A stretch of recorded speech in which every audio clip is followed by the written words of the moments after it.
Can you start by stating your name and your title at the museum? Okay, my name is Chris Causley. I'm the president of the Michigan Military Technical and Historical Society. All right. How did the idea for the museum come about? Well, we're a group of us that floated around different museums in the area, volunteered and helped out, and we would always sit around in the evenings and say how we could do things better if we were in charge. So one day I just said, we should put our money where our mouth is and just do it. And December of 2008, we filed the paperwork. We incorporated with the state of Michigan, went through the IR process to get the IRS 501c3, and our plan was to do 5 years of fundraising and then begin looking for a building. Obviously, 2009 to 2011 is not 5 years. At some point midway through last year, or midway through 2010, I learned that this building, the city of East Point, was closing the senior center. I live just down the street. I drive by it on my way to work every day. And I knew that when they had moved City Hall in here temporarily at one point, I think it was 2007. So they'd done a lot of work to the building, new roof, fixed a lot of the furnaces, and made it added the ADA compliance to it. And just as a joke, one day I drove by here on my way to work, and I called my dad on my way to work and said, hey, I was driving by the senior center. What do you think about going to the city and asking, what are you going to do with it once it's closed? And the joke was, what's the worst thing that could happen? They could say yes. And, February 1st of this year, we got the keys to the building, and we started working. We really didn't know, we didn't know how long it would take us. We knew the faster we got it open, the better, because we have a building, we had bills, gas, we did, electric, gas, water. So we just settled on Veterans Day, 11/11/11, because it has a nice ring to it as well, and it's an appropriate day. Right. So this is, what you've seen here now is what we reached in grand opening in 2 days. Very nice. What are the goals of the museum that you have in mind? Well, our goals are to tell the story of Michigan's contribution to 20th century conflict. We obviously want to tell the story of the things that were made here in the state of Michigan, the industrial story and the technical story, but we also want to tell the story of Michigan-based units, Michigan bases, individual veterans from the state of Michigan. We've broken this down into 2 phases. Phase 1 is what we wanted to get done for the grand opening, and that's basically the war production, the technical side of it, because that's where we had a lot of stuff already ready to go. What will go behind you on this side will be the phase 2, which will be the more personalized stories. And we have quite a bit in storage at the moment, artifact-wise, from individuals. We have a couple of really nice groupings from Michigan, from Vietnam vets in Michigan, guys that Kyle knows, and the guys that I know that have given us complete groupings of uniforms, paperwork, photographs. But the problem is we just didn't have enough money to buy display cases. We've got 12 display cases in here now. Each one, the outfit costs approximately $200 to $250, depending on if it's one of the shorter ones, one of the taller ones, with the glass and the lighting and everything. So we pretty much, shot our budget for displays, getting what we have so far. So hopefully we can now get some people to start donating some money again, and we can add cases, and then as we add cases, we'll add stories. All right. So does most of your funding come from donations and fundraising?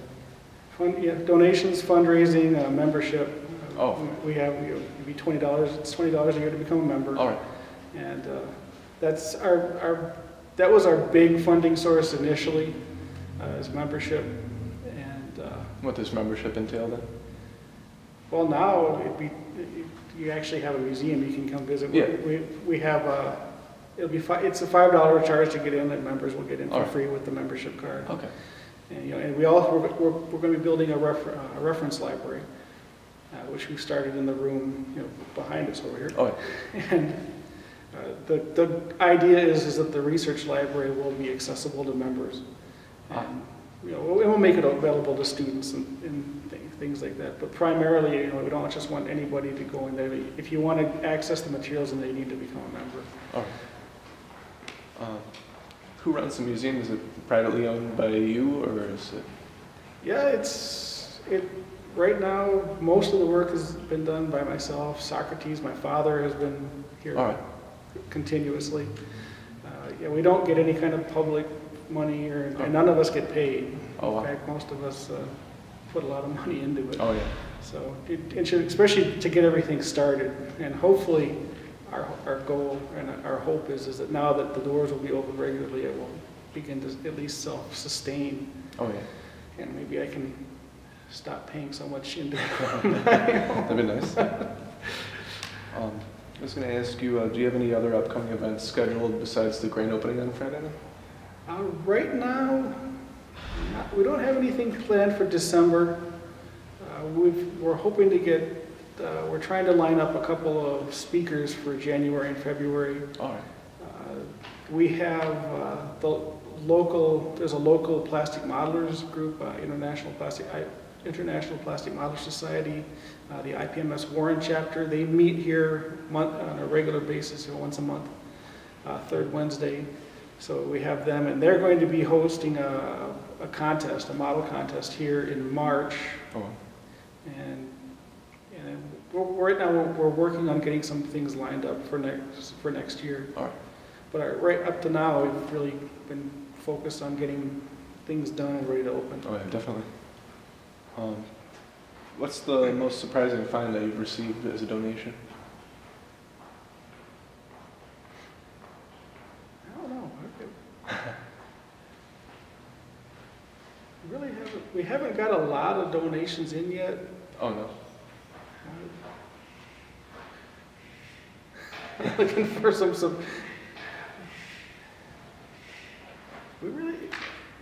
We haven't got a lot of things donated from the public yet. All right. Most of the stuff that's in here is we've either purchased outright, or came from private collections. I've been collecting for a long time. A lot of the stuff is from my private collection. Oh, wow. A lot of the stuff is from Kyle's collection. Oh, yeah. You can ask Socrates. Anything donation-wise come in that was really cool? The Fraser leggings. That is true. We had a big Foot Locker full of stuff come in from a guy that my dad knew.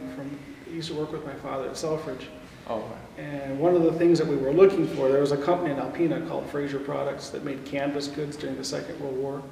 And we had a really nasty pair of Fraser-made leggings that you couldn't even read anymore.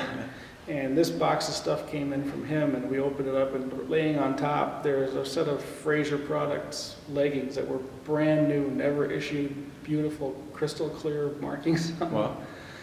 So we actually ended up taking the glass back out of that case. Oh, yeah. And switched them. If someone would like to make a donation, how would they go about doing it? The best bet would be to just contact us either via email or through the Facebook page. I can give you a phone number, but he still hasn't finished putting the phone lines in. All right. Hopefully in another hour or so we'll have a phone number. All right. Somebody will come. And yeah, and they can just come, and we are 501, so donations are tax deductible. All right.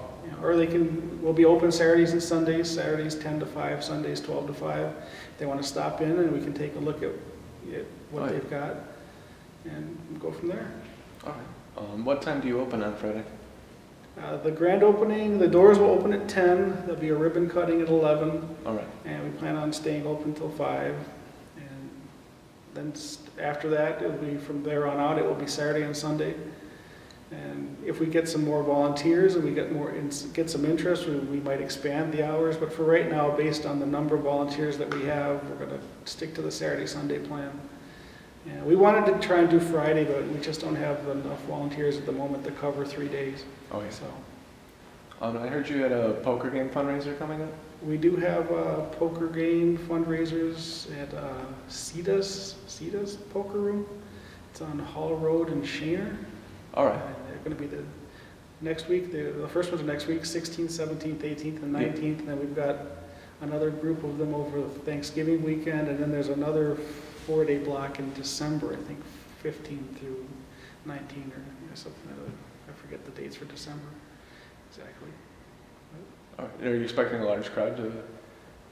I don't know. We've never done poker night before. So I'm not really sure, and I guess this is a newly opened poker room, so we're not really sure what to expect. Oh yeah. Do you expect a lot of people to come for the grand opening? Oh, for the grand opening? Sounds like one of the things that worked out is, this is also, one of the deals we made with the city as part of leasing this building is that this is a polling station. All right. There's actually 2 precincts that vote here, and that was part of the deal, the lease that we had to maintain the building for elections. Okay. So yesterday we had, this election was kind of heated here in East Point, so there was a larger than expected voter turnout. And I think I want to say that maybe some of that voter turnout was people nosy wanted to come in here too, so they used it as an excuse, but that might be narcissistic. Get a little exposure before. I like to think that way. But we had a lot of people come in, and a lot of the people, we had everything covered, and a lot of people were curious. Oh, yeah. So as they were leaving, a lot of flyers went out the door, and so we might end up with a pretty good turnout on Friday. I'm hoping. That's good. And correct me if I'm wrong, I think you have a gift shop here too? Yes, we will have there's a gift shop. It's not a huge gift shop, but all right. But we have some T-shirts, and hopefully we ordered some sweatshirts. I'm hoping they'll get here before Friday, so we can put those out there, and books and DVDs. And as we grow, we'll expand that as well. Do you have a website, or is it just the Facebook? Or the website is www.mimths.org. All right. Thank you very much. All right, thank you.